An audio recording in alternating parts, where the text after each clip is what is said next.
हम लोग 3 दिन से सुन रहे हैं, सबकी स्थिति सुनाई दे गई, लेकिन एक ब्रज की प्रधान स्थिति का अभी तक वर्णन नहीं सुनाई दिया। और वो कौन है? श्री यमुना जी। जिनके तट पर ठाकुर जी लीला करें, उन यमुना जी की स्थिति क्या है? सखियां कह रही हैं, अरे तुम वृक्ष देख रही हो, पशु पक्षी को देख रही हो, गैयान को देख रही हो, अरे बा जमुना को तो देखो, वाको कहा हाल है। तब एक गोपी करी, अरे जमुना जी के ऊपर तो बहुत सारे भौरे मंडरा रहे हैं। एक गोपी बोली, है ही ना सके, बहते बहे जल के आगे तो कभी भौरे मंडरा में ही ना है, भौरे तो रुके भय जल के ऊपर मंडरा में। तब तीसरी गोपी बोली, अरे वही तो मैं कह रही हूं, यमुना जी को जल स्तब्ध है गयो है, रुक गयो है, ये भौरे मंडरा रहे हैं। यहां से एक बात पता चल रही है कि सदागम में रहने वाली यमुना आज हमारे श्याम सुंदर के सुंदर वेणु रव को सुनकर के स्तब्ध है गई है। भौरे मंडरा रहे हैं, आहा, भौरे घूम रहे हैं, क्योंकि अचल हैं श्री यमुना जी। और बंधुओं, यमुना जी का एक सुंदर भाव, अचल क्यों है यमुना जी? तब गोपियां कह रही हैं, आहा, नद्यस्तदा तदुपधार्य मुकुंद गीत आवर्त लक्षित मनो भव भग्न वेगा। वेग रुक गया है, भव भग्न वेगा। और ये यमुना जी करना क्या चाह रही हैं, रुक क्यों गई हैं?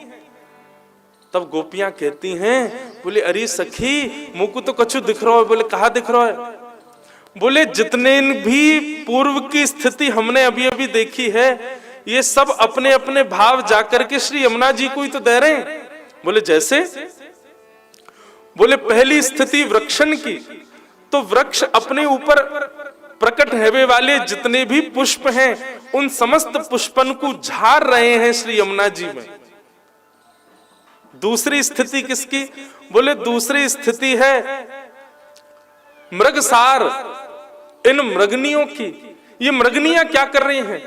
बोले मृग के पास कस्तूरी होती है, ये मृग जाकर के श्री यमुना जी में अपनी कस्तूरी प्रवाहित कर रहे हैं। वृक्षों ने पुष्प और फल प्रवाहित कर दिए और हिरणियों ने कस्तूरी प्रवाहित कर दी। तीसरी स्थिति किसकी है? बोले पशु पक्षियों की। बोले पक्षी क्या कर रहे हैं? बोले पक्षी वृक्षों में भी सुंदर पत्र वाले वृक्षों के पत्रों को मुख से तोड़ते हैं, अपने घोंसले के कुछ सुंदर सुंदर प्रिय भाव अपनी चोंच में भर के ले जाते हैं और ले जाकर के उसको यमुना जी में प्रवाहित कर रहे हैं। वृक्षों ने पुष्प अर्पित कर दिए, हिरणियों ने अपनी कस्तूरी अर्पित कर दी, पशु पक्षियों ने सुंदर सुंदर पत्रों को ले जाकर के यमुना जी में प्रवाहित कर दिया। चौथी स्थिति किसकी है? बोले गैया की। बोले कृष्ण वेणुरव सुनकर के गैया के थन से अनायास दूध जो निकल रहे हो है, वो दूध की धार बह करके श्री यमुना जी में जा रही हैं। और श्याम वर्णा श्री यमुना जी आज गौर वर्णा है गई हैं।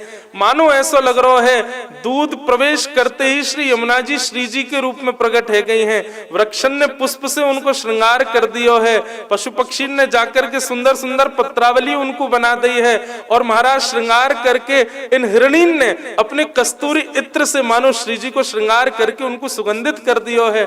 अब श्री यमुना जी ही श्री जी के रूप में परिवर्तित हो गई हैं। दुग्ध लेकर के, पुष्प लेकर के, कस्तूरी लेकर के श्री यमुना जी श्री जी का रूप धारण करके जा रही हैं। और कहा कर रही हैं?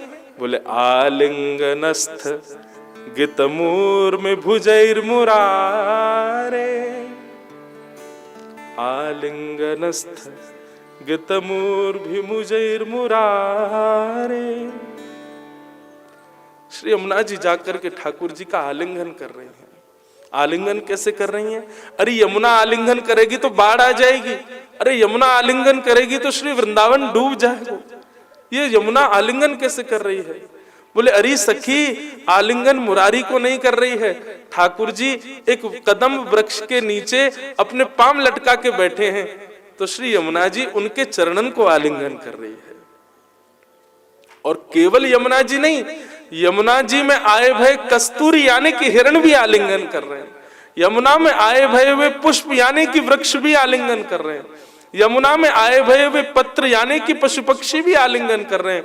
यमुना जी में आए भय वो दुग्ध यानी कि श्री गैया भी आलिंगन कर रही है। सबके भाव, सब बड़े निराश है गए कि हम ठाकुर जी के समीप ना जा सकें, या हमारे यमुना जी ने सबको अपने समीप बुला के अपने वेग को शांत करके सबके भाव अपने अंदर समेट करके, और श्री यमुना जी ठाकुर जी के लटके भय उन चरणन के पास सो बह रही हैं। आलिंगनस्थ गतमुर्भिभुजैर्मुरारे गुह्यन्ति पादयुगलम कमलोपहार। बोले कहाँ का आलिंगन कर रही है? गुह्यन्ति पादयुगलम, ठाकुर जी के युगल चरणार बंदन को आलिंगन श्री यमुना जी कर रहे हैं। कितने सुंदर भाव। श्री यमुना जी सबके भाव लेकर के जा रही हैं, ठाकुर जी के श्री चरणार बंदन को आलिंगन कर रही हैं। सब गोपियां सुनकर के आनंदित हो रही हैं, सब गोपियां सुनकर के मदमस्त हो रही हैं। बंधुओं, आपके भाव हैं कि ठाकुर जी को सेवा प्रस्तुत करनी है, ठाकुर जी को सेवा देनी है, ठाकुर जी को हम कछु अर्पित करें, पर हम इतने योग्य नहीं कि ठाकुर जी को अर्पित कर सकें।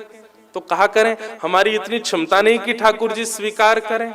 तो वास्तव में कहा करो, बोले जिस प्रकार ब्रज की इन सब स्थितियों ने आचार्य रूप, गुरु रूप श्री यमुना जी को अपनी वस्तुएं प्रस्तुत कर दी, ऐसे ही जो भाव अपने ठाकुर को प्रस्तुत करना हो, अपने आचार्य और अपने गुरुवरन को प्रस्तुत कर दो, वे आपके भाव को ले जाकर के ठाकुर जी के चरणन में प्रस्तुत कर देंगे। कितना सुंदर भाव। आलिंगनस्थ गतमुर्मिभुजैर्मुरारे गुह्यन्ति पादयुगलम कमलोपहार। यमुना जी का वेग इसलिए रुका हुआ है, इसलिए भ्रमर घूम रहे हैं, गोपियां क्रंदन कर रही हैं, यमुना जी की बार बार बलैया ले रही हैं। जय हो यमुना, तुमने सबन के भाव ले जाकर के श्री चरणन में अर्पित कर दिए, ऐसी यमुना को हम प्रणाम करें। यमुना जी का स्थान, यमुना जी का भाव देख रहे हैं। गोपियां कह रही हैं, यमुना जी सबके भाव को ले जाकर के ठाकुर जी के श्री चरणन में अर्पित कर रहे हैं। यमुना जी की स्थिति बताई। अब उसके बाद गोपियां कह रही हैं, बोले आगे तो देखो। क्या देख रहे हैं? कि दृष्ट्वा तपे ब्रज पसून सह राम गोपई संचारयन्तमनुवेणुमुदीरयन्तम् प्रेमः प्रवद्ध उदितः कुसुमावलीभिः सख्युव्यधात स्वपुप शाम्बुद आत्पत्रम्। इतना सुंदर भाव। गोपियां भाव का चिंतन करती हैं, फिर उसी में डूब जाती हैं। उसके चिंतन से जैसे निकलती हैं, फिर कहती हैं, अरे सखी कोई को कछु दिखो का। तब दूसरी गोपी कह रही है, बोले अरे नीची नजर करके यमुना जी को देख करके भाव विह्वल ले रही हो, नेक ऊपर को तो देखो। बोले ऊपर कौन को देखें? बोले ऊपर बादरन को देखो। ये शाम घटा, ये शाम घन बनकर के जो बादल आकाश में घूम रहे हैं। बोली यशोदा हमसे शिकायत करती रहे, या लाला को कितनों समझाऊं, पादुका पहन के ना डोले, या तो खूब कहूं लाला पैरन में पादुका पहन के जाए कर। कथा आती है, बड़ी सुंदर कथा है। गोपाष्टमी का दिन था। ठाकुर जी जिद करें, ठाकुर जी की एक ही जिद है बचपन से, मैया मैं गैया चरावे जाऊंगो, मुझको गैया चरानी है, मैं वन में जाऊंगो, नंद बाबा की तरह मैं गैया चरा के आऊंगो। यशोदा मैया के लाला तू नेक सो है, जे गैया इतनी बड़ी बड़ी है, कहीं तेरे ऊपर चढ़ गई तो दिखेगा और नहीं, इन गैया को चरावे काय को जाएगो। ठाकुर जी बोले ना मैया, मुझको जैसे बालक जिद करें टॉफी को, ठाकुर जी जिद करें गैया को। ठाकुर जी बोले मैं बड़ी बड़ी गैयान को लेके नहीं जाऊंगा, तो वही छोटे छोटे बछड़ा बछियान को चरावे चलो जाऊंगा, जो पूरे दिन यहीं बंधे रहे जैसे मैं बंधो रहूं तेरे लड़ामनी में। मैया तेने मुंह को बांध रखो, ऐसे ये बछड़ा बच्चिया यहीं बंधे रहे, तू हम दोनों उनको मुक्त कर दे, मैं बछड़ा बच्चियान को चरावे जाऊंगा। ठाकुर जी बहुत जिद करें तो यशोदा मैया मान जाए, ठीक है लाला तेरे बस की चले ना है, तू माने ना है, बातन ने जिद करे, मैं बूढ़ी बड़ी है गई, मेरे पीछे पड़ो रे, चल तेरी व्यवस्था करूं, बछड़ा बच्चियान को चरावे जा। आज ठाकुर जी बछड़ा बच्चिया चरावे। अच्छा देखो एक बात होता है, गोपाष्टमी के दिन ठाकुर जी का श्रृंगार अलग होता है। गोपाष्टमी के दिन ठाकुर जी मुकुट, पगड़ी, पाग आदि सब जगह अलग अलग होते हैं, पर श्रीनाथ जी में ऐसा भाव है, ठाकुर जी को ऐसी पाग पहनाई जाएगी कि उस पाग के दो भाग तो ऐसे निकले। बोले वो दो भाग क्या है? बोले वो दो हैं सींग, ठाकुर जी गैया जैसे सींग निकाल लें, और फिर वह पाग में से, अब मुंह पे कपड़ा होता तो मैं बांध के दिखाता, और वह पाग में दो भाग ऐसे निकलेंगे, बांधे जाएं। गैया को जब दूध निकाले ना तो पीछे के पामन को दोहनी ते बांध दे, एक रस्सी रे बात दोहनी के। ठाकुर जी ने वो दोहनी ही सबरी गैयान की गले में आज माला बना के पहन ली है। उन दोहनीन में गोबर भी लग रहा है, गऊ के चरण के खुर की रज भी लग रही है, और वाकू ठाकुर जी गले में पहन के आ गए। मैया कह रही अरे कहा पहन के आएगो लाला, पूरा रज और गोबर में है गो। बोले मैया देख बछड़ा भी तो सबरे गोबर और रज में ही है, ऐसे ही मैं भी है गया हूँ, आज तो मैं ऐसे ही बन के जाऊंगा। ऐसे ठाकुर जी को गोपाल भेष है। आज ठाकुर जी ने सोने चांदी कछु ना पहनो है, यहाँ पर भी दोहनी बांध ली है, गले में दोहनी लटकाए ली है, कमर में भी दोहनी बांध ली है, और महाराज पूरे ठाकुर जी ऊपर से नीचे तक ऐसे लग रहे हैं कोई गैया ही दो भुजान ने उठा के चल रही हो। आहा, मैया बोली लाला एक्साइटमेंट देखो ठाकुर जी को, गैया चरावे जाऊंगा। मैया ने बैठा दिए, लाला तू वन में जा रहा हो, देख तेरे काजे में पादुका लेके आई। ठाकुर जी के पाम पकड़ करके पादुका पहना दी।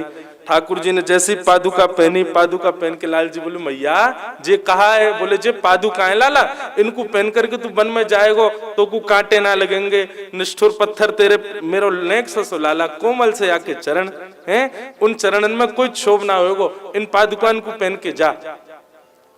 ठाकुर जी गिनती करने लगे। मैया बोली काय गिनती कर रहा है? बोले बछड़ा बछिया गिनना हूं, और एक एक बछड़ा के चार चार पाम मैया, इतनी इतनी पादुका और मगा, मेरी सबरी बछड़ा बछिया इनको भी पादुका पहना दे। मैया जे नंगे पाम जामेंगे, इनके पामन में कांटे लग जाएंगे। यशोदा मैया कोने बैठ के कहे देख भैया लाला इनके खुर है, इनके पाम ना है, इनके खुरन को ये निष्ठुर भाव सह ले, तेरे लाल तेरे पाम तो कोमल है लाला। मैया तेने जरूर जब मैं तेरे पेट में रहे होऊंगा अच्छो खान पान नहीं किया तभी मेरे खुर ना बने। मेरे पाम या हमारे हैं क्योंकि तेने खान पान बढ़िया ना कियो। बोल गिरिराज धरण की, प्यारे गिरधर गोपाल की। मधुर भाव है ठाकुर जी को। भैया इन गैयान की तरह तेने बढ़िया खान पान ना है क्यों, या हमारे मेरे खुर ना बने, मेरे पाम रह गए, या हमारे मुंह को पादुका की जरूरत पड़ रही है। ठाकुर जी को पादुका पहना दी। अब ठाकुर जी को ऐसा लगे जैसे कोई ने बांध दिए हो, बार बार पादुकान को उतारे और मैया से कह रहे मैया तू को मेरी सौगंध है, मुंह को पादुका नहीं पहना। बोले क्यों ना पहनाऊं? बोले जब तक मेरी गैया पादुका नहीं पहनेंगी तब तक या ब्रज में मैं भी पादुका नहीं पहनूंगा, मैं भी अनावृत चरणन से डोलूंगा। और बंधुओं गैयान के खाली चरण हैं, या हमारे भी श्री ठाकुर जी ने वृंदावन में पादुका नहीं पहने। बंधुओं एक बात बताऊं, हम तो चलो ब्रजवासी, हम तो वहीं रहे में, पर यदि आप लोग कभी वृंदावन जाओ तो ये अवकाश आप कर सकते हो कि वृंदावन की सीमा में पादुका मत पहनो। वहां ऐसा विचार करो कि हम भी अनावृत निरावृत चरणन से विचरण करें। हमारे पूज्य श्री जी महाराज को ये नियम हो, बड़े महाराज जी को, कि वे जब भी वृंदावन आते तो वृंदावन की सीमा जहां से प्रारंभ होती वहीं अपनी गाड़ी रुकवा, और गाड़ी रुकवा करके गाड़ी से उतरते, पादुकान को त्याग देते, वहीं दंडवत प्रणाम करके, और फिर जितने दिन वृंदावन में रहते पादुका नहीं पहनते।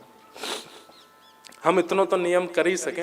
देखो इन नियमन से कछु नहीं है, पर बस यही है कि न क्यों लगे मन में भाव आ जाए कि हम ठाकुर जी के नेक तो समीप आ गए होंगे, ठाकुर जी के नेक तो समीप भय होंगे।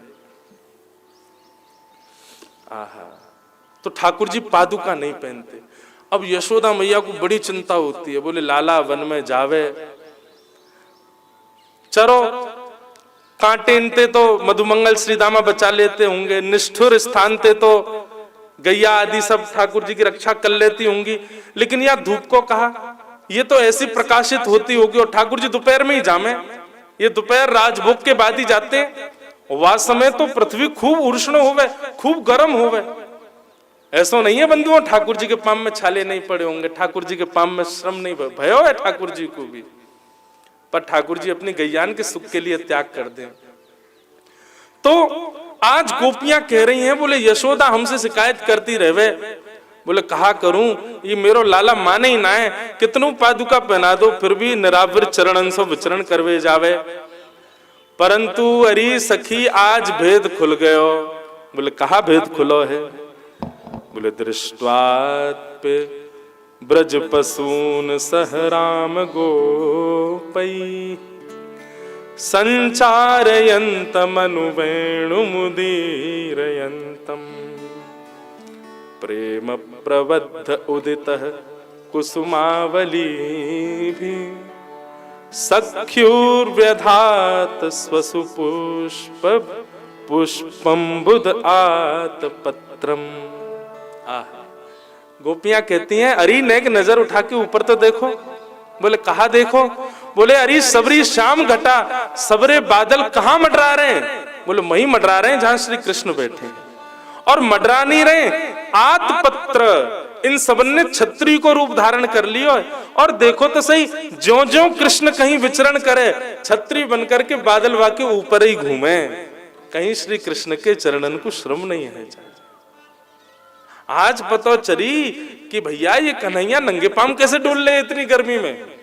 अब पता चली, यानी तो अपने ये स्वयं भी श्याम घन है, और ऊपर जो है ये घनश्याम, ये स्वयं तो घनश्याम है, और ऊपर के जो बादल है ये श्याम घन है। आपस में मित्र तो है ही है। हम तो यूं के कि गैयान के मारे पादुका ना पहनूं, लेकिन आज भेद पता चल गो। या की गर्मी तो सबरी ये बादर नहीं दूर कर रखी है। जहां जहां कृष्ण डोले तहां तहां बादरवा के ऊपर ऊपर मंडराते रहे, में आतपत्र बन करके, छत्री बन करके घूमते हैं। गोपियां कहती हैं आतपत्र बन करके ये बादर घूम रहे हैं, केवल छत्री बन करके नहीं घूम रहे, विचित्र छत्री है। संसार की छत्री तो बारिश से बचाती है, पर ये बादर के रूप छत्री कैसी? नेक थोड़ी सी उष्णता ज्यादा होवे, नेक थोड़ी सी गर्मी ज्यादा होवे, तो ऐसी मंदम मंदम फुहार गिरते रहे ठाकुर जी के ऊपर, सुंदर सुंदर, मानो जैसे ओस सी जम जाए ठाकुर जी के सिर पे, ठाकुर जी के हस्त कमलन पे। फिर ठाकुर जी अपने हाथ ऐसे फेर लें और वहां से ठाकुर जी को शीतलता प्राप्त है जाए। एक गोपी बोली, अरे बाबड़ी, ये बादरन ने ओस थोड़ी छिड़की है, ये बादरन ने जल थोड़ी छिड़के हैं। बादल यदि जल दे दे तो या को मतलब का है, वो अपने प्राण न्योछावर कर रहा है ठाकुर जी के ऊपर, ठाकुर जी को अपने प्राण अर्पित कर रहा है। आहा, एक पद है, गोपियां कह रही हैं, बहुत सुंदर भाव है। कब शब्द है, कब बरसे वो श्याम घन, अलीरी कब बरसे वो श्याम धन। इतना सुंदर भाव है, अब मिल जाए तो है। हमारे ठाकुर जी ऐसे हैं जो मन में भाव आ जाए, एक तो मुंह को पद ना मिले, इतने सारे पद है, मिलेगो कहीं ना कहीं तो मिलेगो, नेक रुक जाइयो है। कब बरसे वो श्याम घन, ना मिल लो, छोड़ो, बोलो वृंदावन बिहारी लाल की। तो कब बरसे वो श्याम घन, आए कब बरसे वो श्याम घन, कब ये प्रेम पीर मिटेगी, ऐसे शब्द हैं। गोपियां कह रही हैं कब बरसे वो श्याम घन। तो आकाश सो बादल आतपत्र बन करके ठाकुर जी के ऊपर मानो एक छतरी लेकर के चल रहे हैं, और बीच बीच में ये फुहार जो प्रकट होती हैं, ये फुहार ठाकुर जी को शीतलता देवे को होमे, पर बादलन में होड़ लगी है। बोले काय बात की होड़ लगी है? असंख्य बादल हैं, बादलन में होड़ लगी है। आज कौन प्राण न्योछावर करेगो शाम? सुंदर के ऊपर, तभी उनमें से एक आ जावे और आकर के ठाकुर जी के ऊपर मंदम मंदम बरसतो रहवे, हल्को हल्को बरसे और मानो अपने पांव ठाकुर जी के ऊपर न्योछावर कर देवे। बोलो वृंदावन बिहारी लाल की। ठाकुर जी के ऐसे बंधुओं, कल मैंने वचन दिया था कि मैं वेणु गीत इसी वर्ष पूरा करूंगा, इसलिए पूरा कर रहा हूं, क्योंकि पुनश्च यहाँ आगमन है पाएगो या कि मुझको पतो नहीं है। 2-3 श्लोक रह गए, मैं जल्दी जल्दी इनको भी पूर्ण करूं। गोपियां कह रही हैं, आहा अब किसका वर्णन कर रही हैं कि हंताय मद्दिरवला हरिदास वर्यो यद राम कृष्ण चरण स्पर्श प्रमोद मानं तनोति सह गो गणयोस्तयोर्यत् पानी वसूय बस कंदर कंदमूलैः। बोलो श्री गोवर्धन नाथ की जय। आहा, अब यहाँ गोपियां वर्णन कर रही हैं, अभी तक सब स्थिति को वर्णन किया, अब गोपियां वर्णन कर रही हैं। हंताय मद्रिरवला हरिदास वर्यो। हरिदास वर्य, ये हरिदास वर्य किसका नाम है? श्री गोवर्धन नाथ जी को हरिदास वर्य कहा जाता है। हरिदासों में जो श्रेष्ठ हैं, हरिदासों में जो वर्य हैं, उनको श्री गोवर्धन, उनको हरिदास, ऐसे गोवर्धन नाथ जी को हरिदास कहा जाता है। अब यहाँ गिरिराज जी की कितनी सुंदर शोभा का वर्णन कर रहे हैं। हमें पता है सूर्य नारायण बहुत जोरते आपको चुभ रहे होंगे, लेकिन ये कथा रूपी फुहार आपको आनंद देगी है? आप कहोगे महाराज जी पीछे मुंह करके बैठो तब पता चले है? तो मैं पीछे तो तप ही रहूं, यहाँ कान मेरू जलने, लेकिन कोई बात ना है, न एक देर की बात और है, सुन लो। अच्छा एक बात अब और बता दें, आज हम अभी कथा पूरी करोगे, यहीं बैठेंगे, आप सबसे मिलके जाएंगे। इतनी सुबह सुबह बेचारे आप सब उठ के आए, हम ऐसे भग जाते हैं यहाँ से, ऐसी बात नहीं। लेकिन चढ़ियो मत भैया, मैं इकलौतो लाला हूँ अपनी मैया को, तो एक एक करके मुझे मिल जाइयो। मेरो मन होवे मैं सबन से मिलूं, इतने सारे वैष्णव देखो आमे, मुझे कुछ सुख मिले कि इतने सारे वैष्णव हैं, कथा सुन सुन करके वैष्णव बनने, सबको एक बार तो मिलना चाहिए है। तो मैं मिलूंगा, लेकिन आप सब लोग अब व्यवस्था से आइयो, प्रेम से धीरे धीरे मिलते जाइयो हैं। तो आज बैठ के बढ़िया श्री राधा माधव जी के दर्शन करके फिर हम जाएंगे, गोपीनाथ जी के दर्शन करेंगे, गोविंद देव जी दर्शन करेंगे, और फिर 11 बजे तक हमारा एक प्रवचन हो रहा है टेक्सला बिजनेस स्कूल में। अब यहाँ इतने रस में बोर करके माँ सीधे गीता में पहुंच जाएंगे। मैं तो अपने लाला तियात मना करो, मैं भैया माँ कॉलेज में यूं कह दे महाराज जी ना आ पा रहे। अब यार रस से निकाल के कहा तुम युद्ध मैदान बीच में खड़े कर दोगे हैं? गीता को ज्ञान ठाकुर जी दे रहे, पर अब ठीक है वहां जाएंगे, खाना पूर्ति कर आवेंगे। पर भैया सही पूछो, यार रस के आगे फिर कछु कहवे की इच्छा ना रहे, यार रस के आगे तो कुछ बोलने को मन भाव रहेगा ना। ये रस ऐसे हैं बंधुओं, इनके बाद तो मौन हेवे को मन करे कि मौन रह के बस वही को चिंतन करते रहे। आहा, हंताय मद्दिरवला हरिदास वर्यो यद राम कृष्ण चरण स्पर्श प्रमोद। गोपियां कहती हैं, अरे ये गिरिराज कितना सुंदर है। एक गोपी बोली, अरे कहा देखो जल्दी बता। बोले देख लाला हमारो चरणन में पादुका तो पहने ना है। बोले हाँ, ऊपर ऊपर छतरी बनकर के बादर घूमते रहे, लेकिन भैया कितनों बादर घूम लें, लेकिन सूर्य के प्रकाश से यदि पत्थर गर्म है गयो है तो वाकु शीतल कैसे बनाएंगे? वो तो गर्म ही रहेगा। और ये कन्हैया देख बंसी बजा तो वही गिरिराज जी पे जा रहा है। तब दूसरी गोपी कह रही है, अरे अरे ने देख तो सही, ये गिरिराज भी ठाकुर जी की सेवा में उन्मुक्त है, कहा कर रहा है। बोले जैसे ही श्री कृष्ण ने अपने चरण श्री गिरिराज जी पर रखे हैं, तो श्री गिरिराज जी की निष्ठुर शिला जो है वो मक्खन के भांति पिघल गई है, कोमल है गई है। कोमल है करके श्री राम कृष्ण चरण स्पर्श प्रमोद। अब इसके दो भाव हैं। राम कौन है यहाँ पे? श्री बलराम जी। बलराम जी और श्री कृष्ण के चरणों को, स्पर्श को, उनको प्रमोद देने के लिए, उनको सुख देने के लिए श्री गिरिराज जी पिघल गए हैं। एक भाव तो ये है कि वे उनको प्रमोद दे रहे हैं, और दूसरा भाव क्या है? बोले श्री कृष्ण अपने चरण जैसे ही गिरिराज जी पर रखते हैं तो श्री गिरिराज जी इतने आनंद में भर आते हैं, इतने आनंद में भर आते हैं कि अपनी निष्ठुरता भूल करके वे पिघलने लग जाते हैं। दोनों भाव हैं कि राम कृष्ण के चरणों को श्री गिरिराज जी प्रमोद प्रदान करने के लिए पिघल रहे हैं, और दूसरा भाव है कि श्री गिरिराज जी की निष्ठुरता को प्रमोद प्रदान करने के लिए श्री रामकृष्ण उन पर अपने चरण अंकित कर रहे हैं। मैं कथाओं में कहा करता हूं, गिरिराज जी पे जितने भी आपको सुंदर सुंदर वृक्ष दिख रहे हैं, सुंदर सुंदर पुष्प दिख रहे हैं, सुंदर सुंदर ये जो छोटे छोटे गुल पत्र आदि ये जो खड़े हो गए ना गिरिराज जी पर, ये वृक्ष वल्लरियां जो हैं, ये बंधुओं सामान्य वृक्ष नहीं है। ये गिरिराज जी पर दिखने वाले जितने भी वृक्ष वल्लरियां हैं, श्री कृष्ण के चरण स्पर्श से श्री गिरिराज जी के रोए ही इन वृक्ष वल्लरियों के रूप में खड़े हो गए, आज तक खड़े। श्री राम कृष्ण चरण स्पर्श प्रमोद। एक गोपी को चिंता है गई।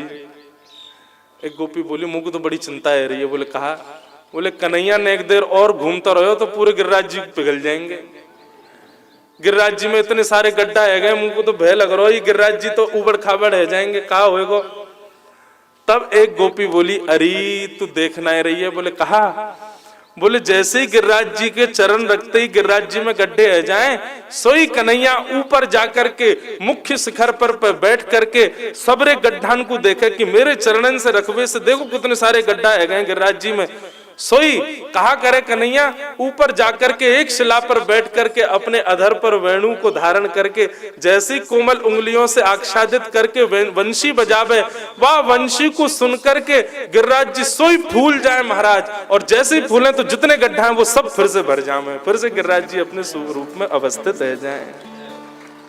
हंताय मद्दिर्वला हरिदास वर्यो यद राम कृष्ण चरण स्पर्श प्रमोद मानम तनोति सह गोगणयोस्ततोर्यत् पानीय सूयवस कंदर कंदमूलैः। और ये गिरिराज जी देखो सर्व सुख प्रदान करते हैं श्री ठाकुर जी को। कैसे सुख प्रदान करते हैं? ठाकुर जी को भूख लगे आवे तो ये गिरिराज जी अगर इनके ऊपर कोई वृक्ष है और वह वृक्ष में यदि फल अंकित नहीं होते तो श्री गिरिराज जी सर्व तेज लगा दें, वह वृक्ष के पीछे पड़ जाए, तू फल प्रकट कर, फल प्रकट कर, कल ठाकुर जी हम क्या खाएंगे, तू है ऐसे खाली पीले खड़ा होगा मेरे ऊपर आके फल प्रकट कर। तो श्री गिरिराज जी के ऊपर जो वृक्ष हैं उनको अनायास ही न क्षमता होते हुए भी, कई तो ऐसे वृक्ष उनमें फल ही नहीं आते बेचारे, फिर भी फल लेके बैठे हैं। क्यों? यदि फल नहीं होगा तो गिरिराज जी हमारा त्याग कर देंगे। ठाकुर जी को सुख मिले उसके लिए श्री गिरिराज जी अपने ऊपर अंकित समस्त वृक्ष वल्लरियों में फल प्रकट करवा देते हैं, और ठाकुर जी को फल खाएंगे तो वाके बाद प्यास लगेगी तो का पिएंगे, तो यही जल को पान कर लेंगे। बंधुओं अब जो हमको गिरिराज जी दिख रहे हैं ना, ये तो शिखर है गिरिराज जी का। ठाकुर जी जब लीला करते थे तब तो गिरिराज जी बहुत विशाल थे, खूब बड़े थे, और ये जो यहाँ पर जो ये पर्वत खंड है ना, ये गिरिराज जी के ही है। ये पर्वत खंड वहीं तक जा रहे हैं गिरिराज जी तक, है ना महाराज जी? यही मारे ये गिरिराज जी यहाँ हैं, यही मारे गोविंद देव जी यहाँ बैठे हैं। यदि ये नहीं होते तो यहाँ गिरिराज गोविंद देव जी नहीं आते। नाथ द्वार चले जाओ, श्री नाथ द्वार के आसपास भी यही पर्वत खंड श्रृंखला जा रही है, इसलिए श्रीनाथ जी वहां विराज रहे हैं। क्यों? क्योंकि गिरिराज जी कहीं ना कहीं वहां पर भी अवस्थित व्यवस्थित हैं। गिरिराज जी यमुना और वृंदावन तीनों में से एक भी नहीं होगा तो ठाकुर जी टिके ही नहीं सकते वहां पे। जयपुर में ये जो पर्वत है बंधुओं, ये खाड़ी वाड़ी मत बोला करो इनको, कई लोग बोलते हैं घाटी, कई लोग खाड़ी, यूं ही कहो ये हमारे गिरिराज जी हैं। जब यहाँ से जाते हैं जल महल से दर्शन करो, कितने सुंदर लगते हैं। वास्तव में जब श्री गिरिराज जी अवस्थित होंगे कृष्ण लीला के समय, ऐसे ही रहे होंगे। उनमें झरना भी है, उनमें सुंदर सुंदर गुफा भी है, उनमें सुंदर सुंदर वृक्षवल्लरियों में पुष्प आदि, और सब ठाकुर जी के सुख प्रदान करने वाले। पानी असूय बस कंदर कंद मूलई, ठाकुर जी को सुख प्रदान करने वाले सब वस्तु श्री गिरिराज जी के पास में विद्यमान हैं। आहा, ऐसे श्री गोवर्धन नाथ हैं। चतुर्भुज दास जी, एक पंक्ति में उनके भाव को प्रणाम करें। चतुर्भुज दास जी कहते हैं, गोविंद देव जी जयपुर में क्यों विराज रहे हैं? ये बात चतुर्भुज दास जी नहीं कह रहे, मैं एक बात कह रहा हूं। गोविंद देव जी जयपुर में विराज रहे हैं क्योंकि गिरिराज जी हैं। श्रीनाथ जी नाथद्वार में विराज रहे हैं क्यों? क्योंकि वहां भी गिरिराज जी हैं। ये गिरिराज जी की ही पर्वत खंड श्रृंखला है। ठाकुर जी गिरिराज जी के समीप विराज रहे हैं, ये बात क्यों है? क्योंकि श्री चतुर्भुज दास जी ने ठाकुर जी को कहा है, युग युग अविचल राखिए यह सुख शैल निवास। ओ युग युग अविचल राखिए यह सुख शैल निवास। हे श्री गोवर्धन रूप पे बल जाए चतुर्भुज दास। श्री गोवर्धन रूप पे बल जाए चतुर्भुज दास। गोवर्धन वासी सांवरे, गोवर्धन वासी सांवरे। श्री गोवर्धन वासी सांवरे, श्री गोवर्धन वासी सांवरे। प्यारे तुम बिन रहो न जाए, प्यारे तुम बिन रहो न जाए, प्यारे तुम बिन रहो न जाए, प्यारे तुम बिन रहो न जाए। श्री गोवर्धन वासी सांवरे,